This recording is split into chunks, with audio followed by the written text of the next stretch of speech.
अच्छी और सच्ची खबरों में हम सबसे पहले बात एक ऐसी मुहिम की करेंगे जो धीरे धीरे जन आंदोलन का रूप लेती जा रही है। ये मुहिम है देवभूमि उत्तराखंड के 4 धामों में से एक केदारनाथ धाम में कैरी मी बैक नाम से चलाई जा रही है। इसका मकसद दरअसल हिमालय की गोद में बसे इस पवित्र तीर्थ स्थल को प्लास्टिक और सूखे कूड़े से मुक्त करना है। मुहिम के तहत श्रद्धालुओं को 400 से 500 ग्राम क्षमता वाले विशेष बैग्स दिए जाते हैं, जिनमें सूखा कूड़ा भरकर श्रद्धालु अपने साथ गौरी कुंड तक लाते हैं। आज विश्व पर्यावरण दिवस है, तो ऐसे में ये खबर लोगों को पर्यावरण के प्रति अपनी जिम्मेदारियों को निभाने का संदेश देती है।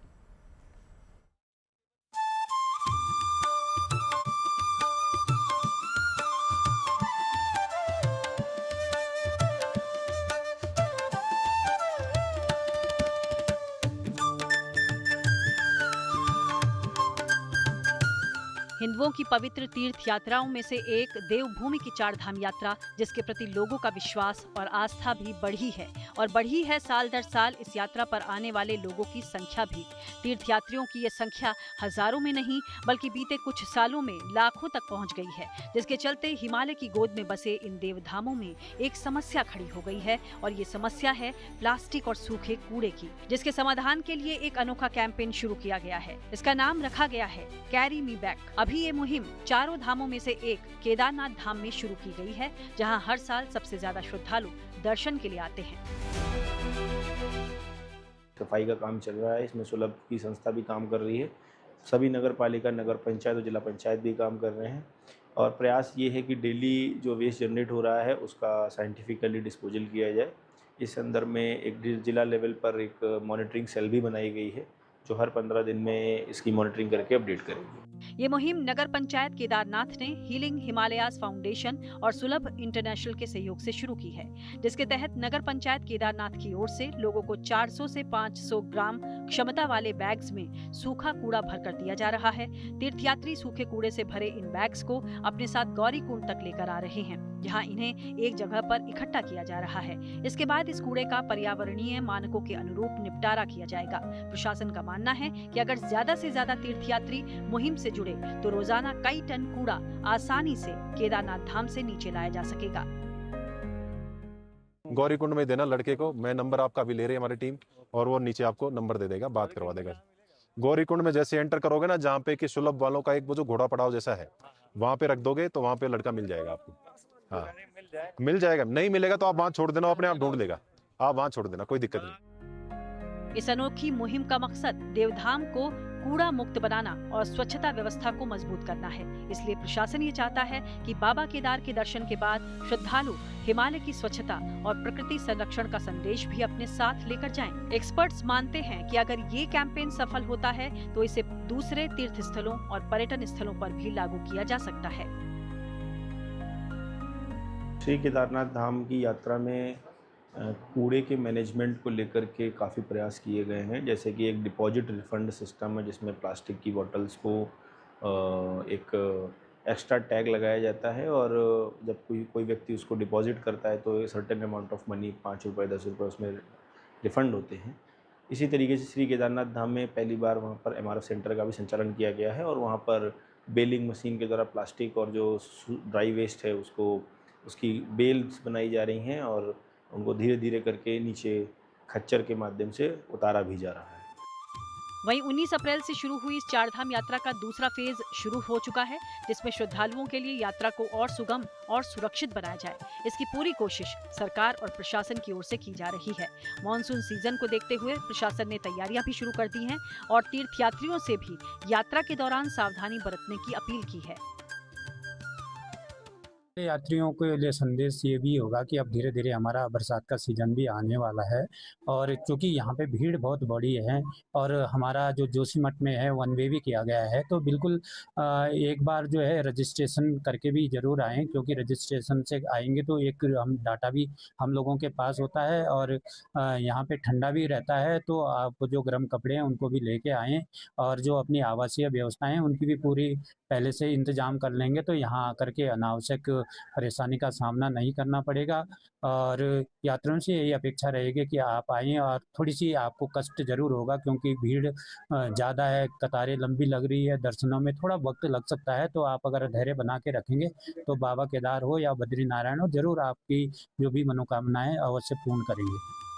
देवभूमि की इस चारधाम यात्रा को लेकर इस साल जिस तरह का उत्साह श्रद्धालुओं में देखा जा रहा है, उसके चलते अब तक तीर्थयात्रियों का आंकड़ा 30 लाख से ज्यादा हो चुका है। इनमें भी सबसे ज्यादा श्रद्धालु केदारनाथ और बद्रीनाथ पहुंचे हैं।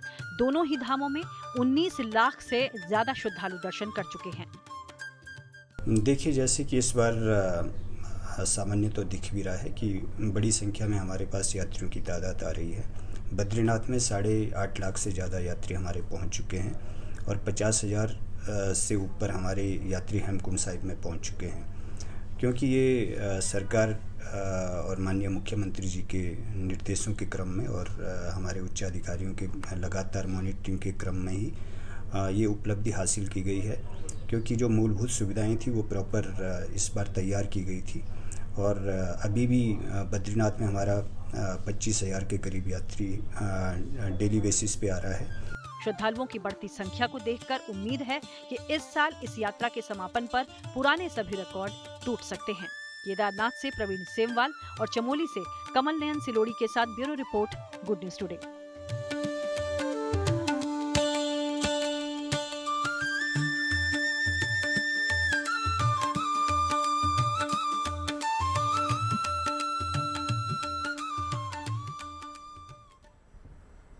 और अगली खबर अयोध्या से, जहां 1000 साल पुराने आचार्य मंदिर में 400 साल पुरानी पांडुलिपि मिली है। करीब 5000 की संख्या में ये पांडुलिपियां फारसी, अरबी, उर्दू और कुछ रोमन लिपि में लिखी गई हैं, जिनका अध्ययन किया जाएगा और इसके बाद इन दुर्लभ पांडुलिपियों को अंतर्राष्ट्रीय रामकथा संग्रहालय में रखा जाएगा।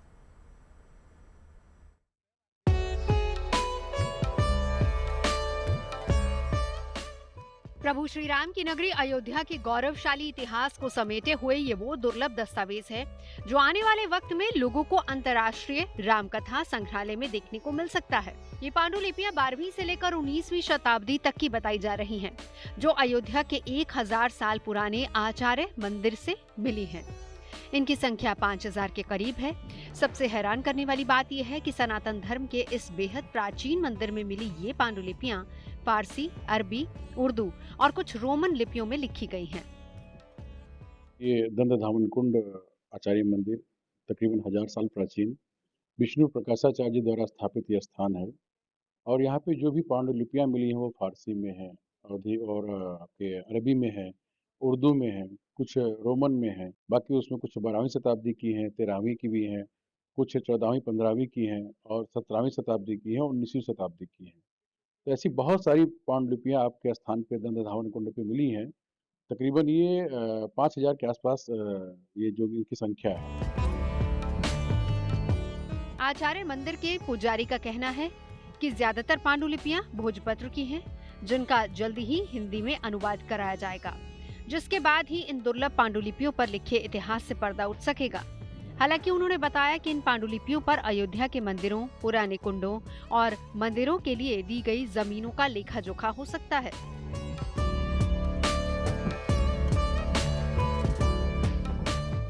देखिए, ज़्यादातर ये जो लिपियाँ हैं ये कुछ हुक्मनामे हैं और शहंशाह हिंद की तरफ से जो ज़मीन दी गई है स्थान को उसमें है। अयोध्या में जो मंदिर बसाए गए हैं दंडधावन कुंड की तरफ से उनकी है। कुछ अयोध्या को लेकर के जो और चीज़ें हैं उसकी हैं। तो तथाकथित कहा जाए तो ये अयोध्या का एक पूरा इतिहास है, प्राचीन इतिहास है। लमसम सारी जो है वो भोजपत्र पे हैं, कुछ ताम्रपत्र पे थी। तो जब अंग्रेज यहाँ से जाने लगे तो उन्होंने भोजपत्र पे करके और उसको ताम्रपत्र खुद लिखा। दरअसल अयोध्या में भगवान श्री राम से जुड़ी ऐतिहासिक और सांस्कृतिक धरोहर को संरक्षित करने के लिए दुर्लभ पांडुलिपियों का देश भर से संग्रह किया जा रहा है और फिर इन्हें जांच के बाद अंतर्राष्ट्रीय रामकथा संग्रहालय में रखा जाएगा। लेकिन इस संग्रहालय में सिर्फ उन्हीं पांडुलिपियों को रखा जाएगा जो सिर्फ हाथ से लिखी हैं और दुर्लभ है। विभिन्न स्थानों पे इस प्रकार की पांडुलिपियां हमें मिली हैं, जैसे लक्ष्मण किला में, रामकथा संग्रहालय में, अंतर्राष्ट्रीय रामायण शोध संस्थान में, गोकुल भवन में और हनुमानगढ़ी में और अन्य स्थानों का भी सर्वेक्षण किया जा रहा है। ये विभिन्न भाषाओं में, कुछ हिंदी में मिली है, कुछ संस्कृत में मिली है, अलग अलग जगहों पे उर्दू में भी मिल रही हैं, तो हम उन सभी को असेस करके डिजिटाइज करा रहे हैं। बताया जा रहा है कि पांडुलिपियों को इकट्ठा करने की मुहिम के तहत देश के अलग अलग हिस्सों से कई लोग ऐसी दुर्लभ पांडुलिपियों की जानकारी अंतर्राष्ट्रीय रामकथा संग्रहालय और डायरेक्टर संजीव सिंह को दे चुके हैं। इस पूरे अभियान का मकसद सिर्फ पांडुलिपियों को इकट्ठा करना ही नहीं, बल्कि इन्हें वैज्ञानिक तरीके से सुरक्षित रखना भी है। इसीलिए इन्हें डिजिटल रूप में सेव करने की तैयारी है, ताकि आने वाले समय में लोग इन्हें आसानी से देख भी सकें और पढ़ भी सकें। इस प्रकल्प में हम लोग दो तरह की बात करेंगे।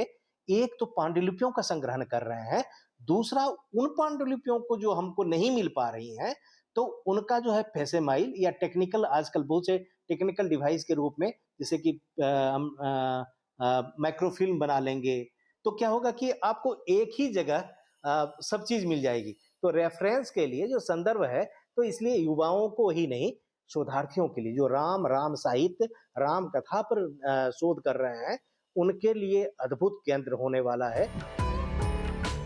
इस पूरी पहल के जरिए रामायण की कालातीत विरासत को सुरक्षित कर आने वाली पीढ़ियों तक पहुंचाना है। अयोध्या से मयंक शुक्ला के साथ bureau report, good news today. बात एक जादुई कुर्सी की, जिस पर बैठे बैठे एक भारतीय डॉक्टर ने 20,000 किलोमीटर दूर मौजूद पेशेंट की बाईपास सर्जरी कर दी। मेडिकल साइंस में अद्भुत कीर्तिमान से जुड़ा ये मामला गुयाना की राजधानी जॉर्जटाउन और भारत के इंदौर से जुड़ा है। ये सर्जरी भारत में विकसित सर्जिकल रोबोटिक सिस्टम की मदद से की गई है, जो दुनिया की सबसे लंबी दूरी से की गई रोबोटिक हृदय सर्जरी मानी जा रही है और चिकित्सा क्षेत्र में एक बड़ी उपलब्धि।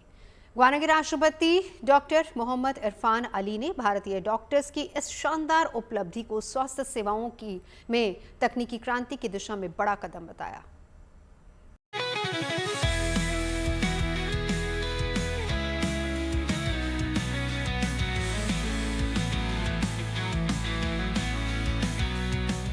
मेडिकल साइंस से जुड़ी ये उपलब्धि अद्भुत, अविश्वसनीय और अकल्पनीय लगती है, लेकिन ये सच है क्योंकि आर्टिफिशियल इंटेलिजेंस की बदौलत स्वास्थ्य के क्षेत्र में ऐतिहासिक बदलाव आ रहे हैं। मसाज या रिक्लाइनर चेयर जैसी दिखने वाली इस खास कुर्सी पर बैठकर हजारों किलोमीटर दूर ऑपरेशन की बात आम लोगों के लिए काल्पनिक कहानियों जैसी है, लेकिन एडवांस सर्जिकल रोबोटिक तकनीक पर काम करने वाली एक निजी कंपनी डॉक्टर्स की कल्पनाओं को भी पंख देने का काम कर रही है।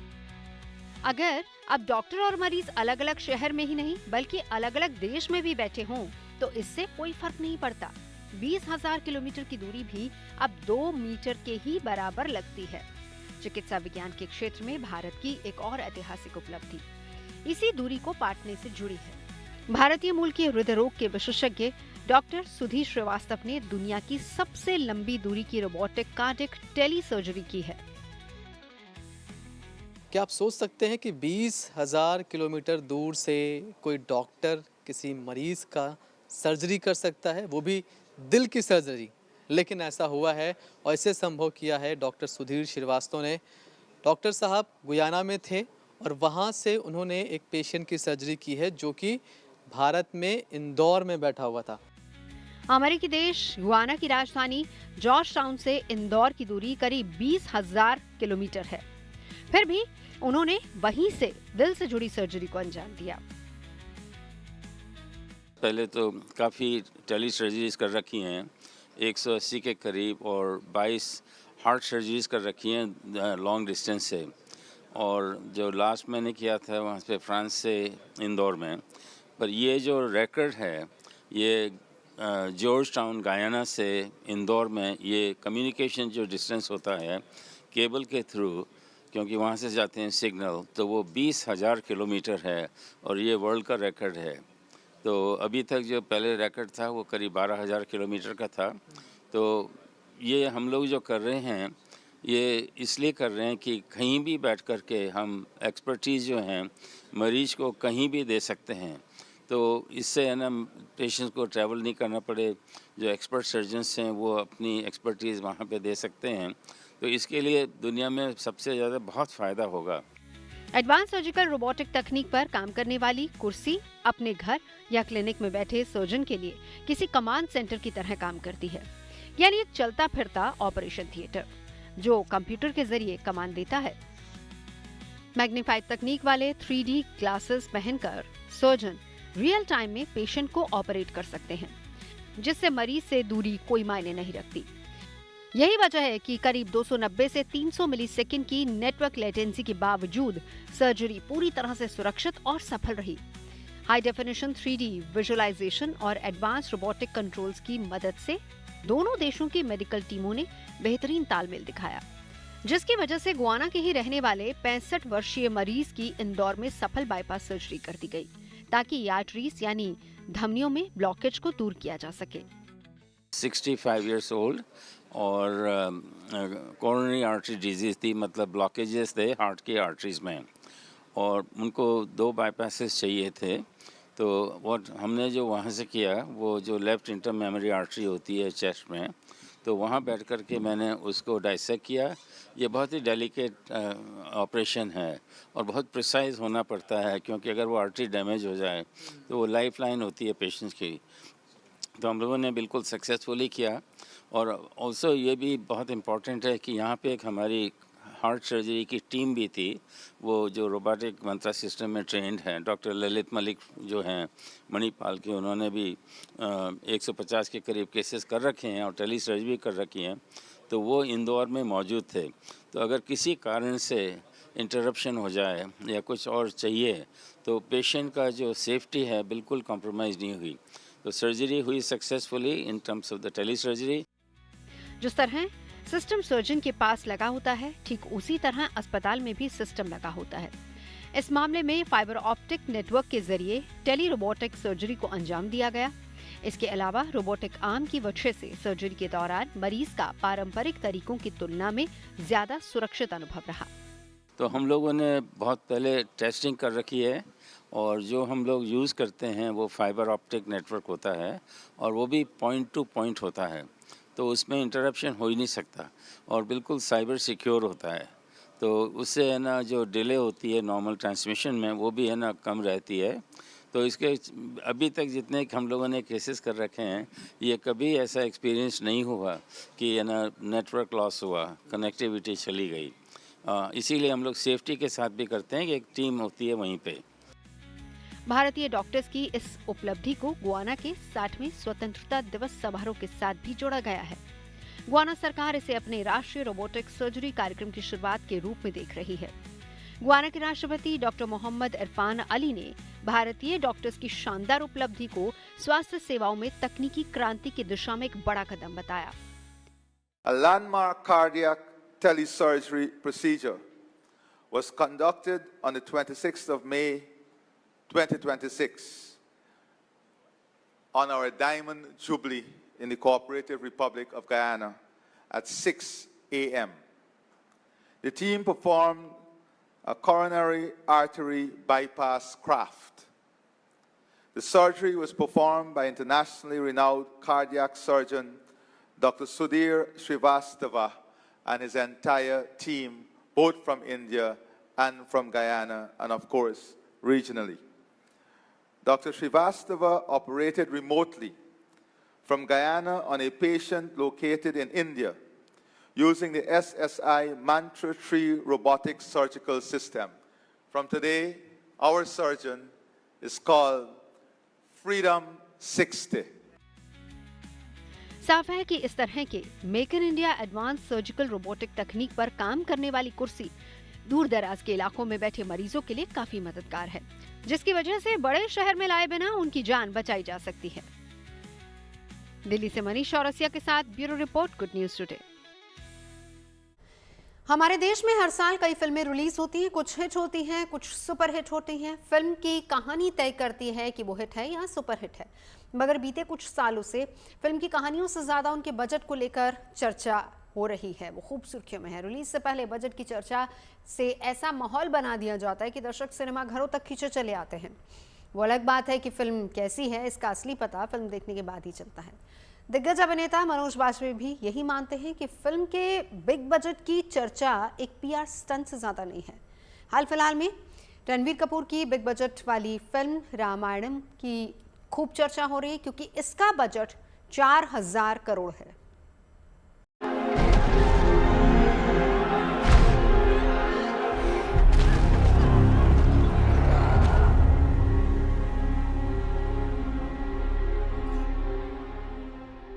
भारत की आत्मा में बसे हैं मर्यादा पुरुषोत्तम श्री राम। वो धर्म, त्याग, कर्तव्य और एकता के प्रतीक हैं।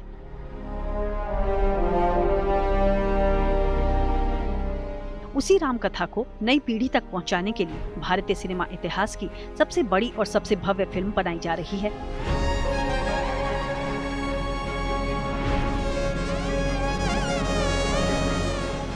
कहा जा रहा है कि ये सिर्फ एक फिल्म नहीं होगी, बल्कि रामायण की भावना को हॉलीवुड स्तर की तकनीक के साथ दुनिया भर तक ले जाने की एक कोशिश है। सिनेमा ने श्री राम की कहानी को कई बार जिया है और हर बार रामायण ने लोगों के दिलों में खास जगह भी बनाई है। लेकिन इस बार श्री राम के जीवन पर बन रही ये फिल्म अपनी कहानी कहने के तरीके से ज्यादा भारी भरकम बजट को लेकर शुरू से चर्चा में है। दावा है कि इस फिल्म का ओवरऑल बजट 4000 करोड़ रुपए है।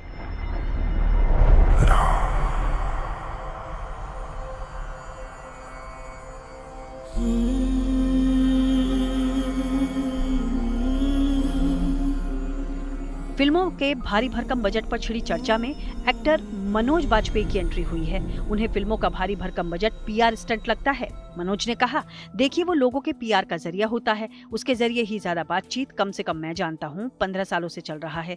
ये सब काफी जल्दी फैल रहा है। कई बार कुछ दर्शक मिलते हैं मुझे इधर उधर तो वो भी नंबर्स में बात करने लगते हैं।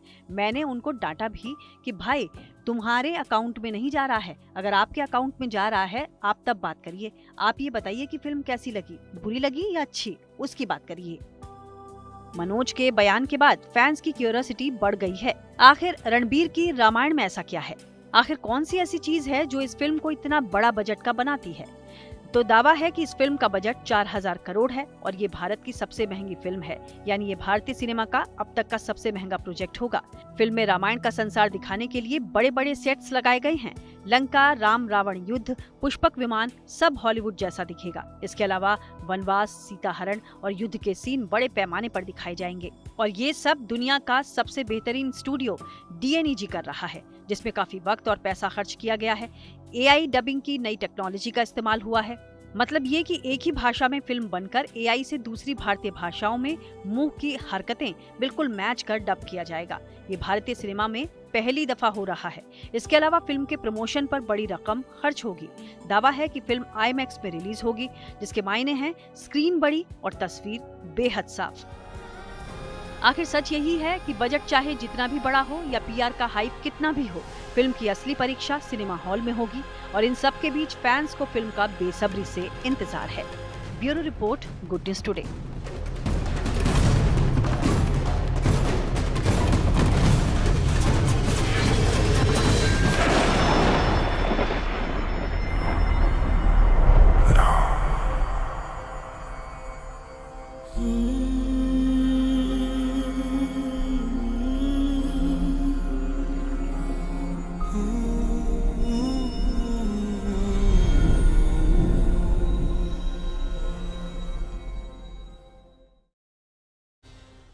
खबरें सच्ची होनी चाहिए, अच्छी खुद ब खुद लगती हैं। Navjot Randhawa signing off. आप सुन रहे गुड न्यूज, देखते रहिए गुड न्यूज टुडे।